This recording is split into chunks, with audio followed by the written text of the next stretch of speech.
अस्सलाम वालेकुम dear students, उम्मीद करता हूँ कि आप सब खैर आफियत से होंगे।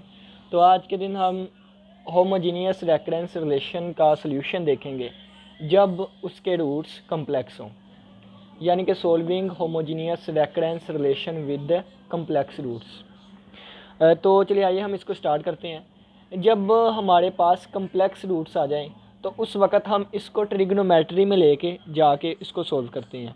ठीक है, तो हम लेट कर लेते हैं आर हमारे पास बराबर है अल्फ़ा प्लस एयोटा बी।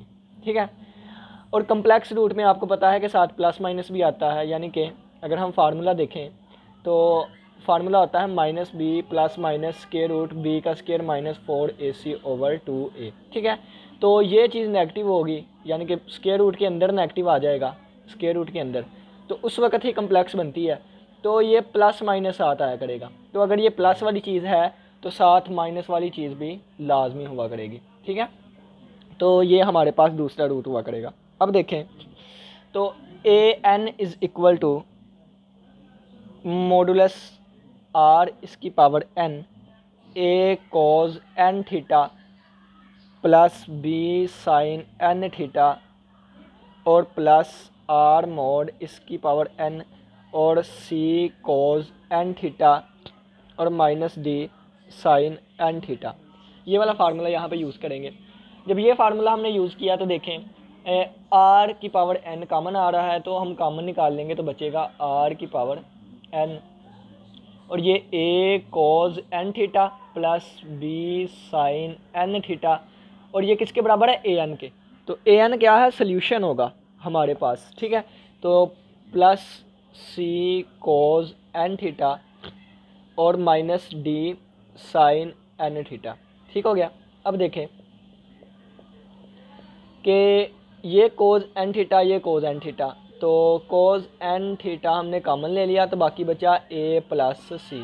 ठीक है, और यहाँ से देखें तो साइन एन थीटा हमने कॉमन ले लिया तो बाकी हमारे पास बचा बी माइनस डी। ठीक हो गया। अब देखें तो a n is equal to r mod की पावर एन और ए प्लस सी को हम एक और कांस्टेंट का नाम दे देते हैं k1। ठीक है, और ये आ गया k1 कोज एन थीटा और प्लस ये आ गया k2 साइन एन थीटा। ठीक है, अब यहाँ पे r क्या होगा, तो r का मोड हमारे पास इक्वल होगा alpha square plus beta square और इसके ऊपर स्क्वायर रूट। ठीक है, अब देखेंगे स्क्वायर रूट की वैल्यू के अंदर, चलें जी बस ठीक हो गया। आर की वैल्यू ये हुआ करेगी और थीटा की वैल्यू अगर हमने निकालनी है तो वो tan inverse beta over alpha हुआ करेगी। ठीक हो गया। अब देखें ये हमारे पास सोल्यूशन आ गया। यहाँ पे हम आर की वैल्यू पुट कर देंगे, एन वैसे का वैसे ही रहा करेगा, यहाँ पे थीटा की वैल्यू पुट कर दे करेंगे तो हमारा सोल्यूशन ये वाला होगा। तो ये वाली जो हमारे पास चीज़ आई है ये हमारे पास सोल्यूशन इस फॉर्म का हुआ करेगा।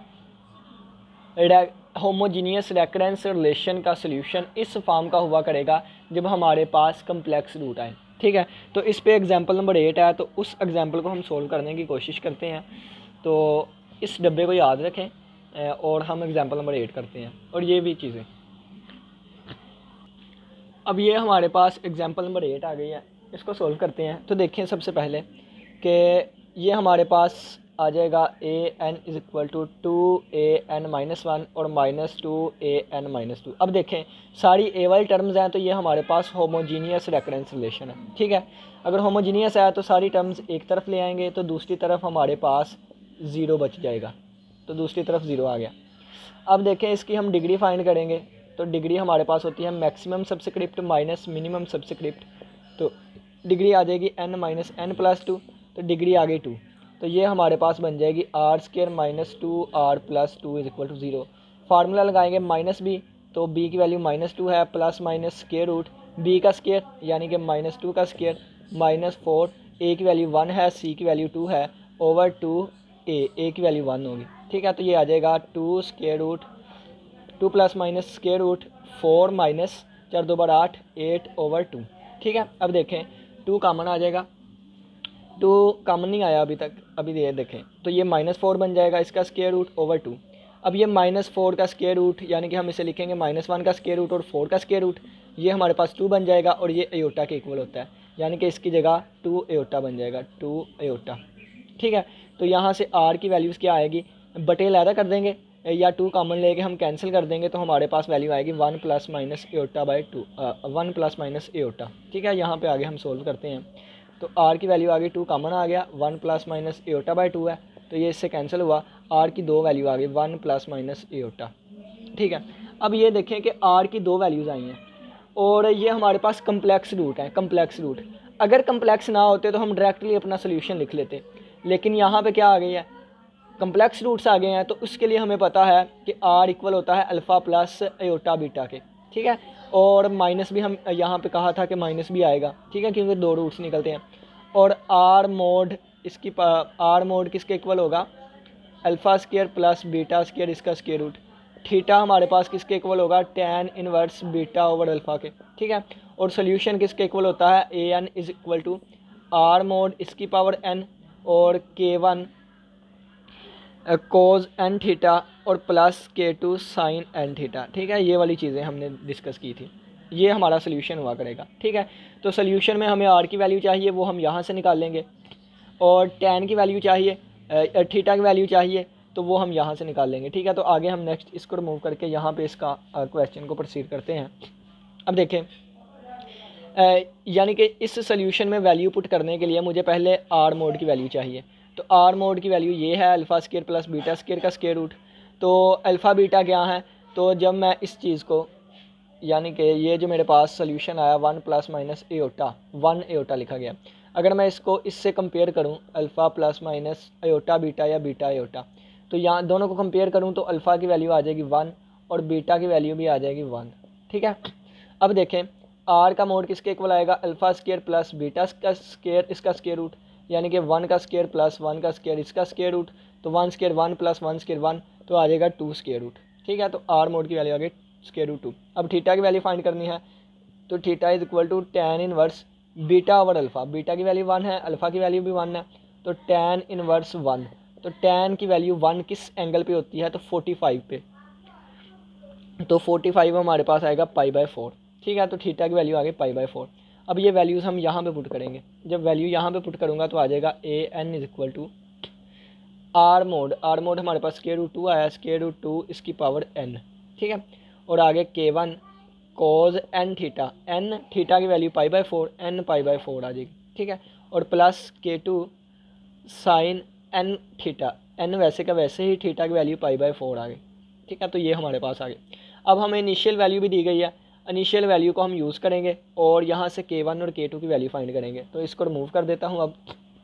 अब देखें, जब a0 इज इक्वल टू 1, यानी कि a0 n की जगह 0, जब n की जगह 0 पुट करूँगा तो ये बन जाएगा a0 is equal to square root n की जगह 0, तो k1 कोज n की जगह 0, तो ये सारा 0 हो जाएगा, 0 π/4 और प्लस k2 साइन 0 π/4। ठीक है, तो ये देखें, ये किसी भी चीज़ की पावर 0 हो ये 1 के इक्वल आ जाता है, और a0 हमारे पास 1 के इक्वल है।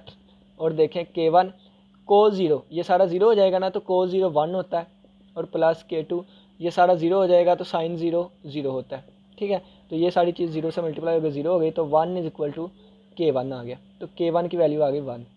अब k2 की वैल्यू फाइंड करनी है, तो k2 की वैल्यू फाइंड करने के लिए मैं ये वाली वैल्यू पुट करूँगा, यानी कि 1 पुट करूँगा।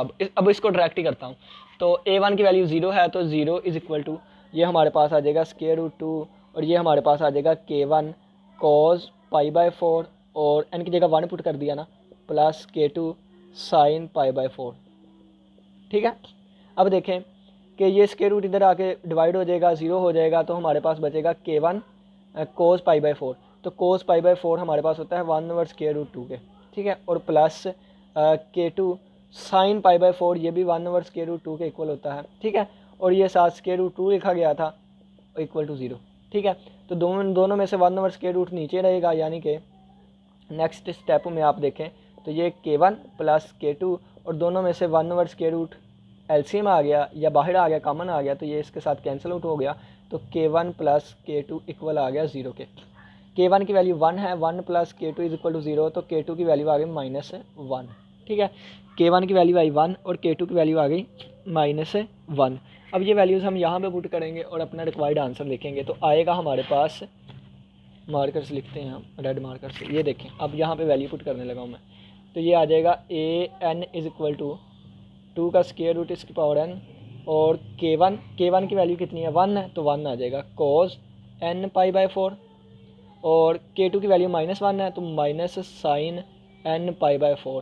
तो ये हमारे पास हमारा रिक्वायर्ड सोल्यूशन आ गया जब कम्प्लेक्स रूट्स थे। ठीक है, अब और क्वेश्चंस भी हो सकते थे और एग्जांपल्स भी हो सकती थी। तो एक क्वेश्चन हमारी एक्सरसाइज में है। ठीक है, तो अगर आप एक्सरसाइज का क्वेश्चन ओपन करके देखें तो एक्सरसाइज 5.1 का क्वेश्चन नंबर 10 है a n is equal to square root 2 की पावर n, और बल्कि ये नहीं है, ये तो मैं इसका आंसर लिखने लग पड़ा हूँ। क्वेश्चन जो है हमारे पास वो रेकरेंस रिलेशन है a n minus 2 a n minus 1 plus 2 a n minus 2 equal to 0। ठीक है, और ए ज़ीरो की वैल्यू 1 है और ए 1 की वैल्यू 2 है। ठीक है, अब देखें, अब ये चीज़ अगर मैं इसको ओपन करके लिखूँ तो a n is equal to 2 a n minus 1 और माइनस 2 ए एन माइनस 2 था, और जब ये इक्वल टू के इस तरफ आएंगे ये माइनस हो जाएगा, ये प्लस हो जाएगा और इक्वल टू 0 हो जाएगा। अब ये वाली चीज़ और ये वाली चीज़ देखें सेम ही है।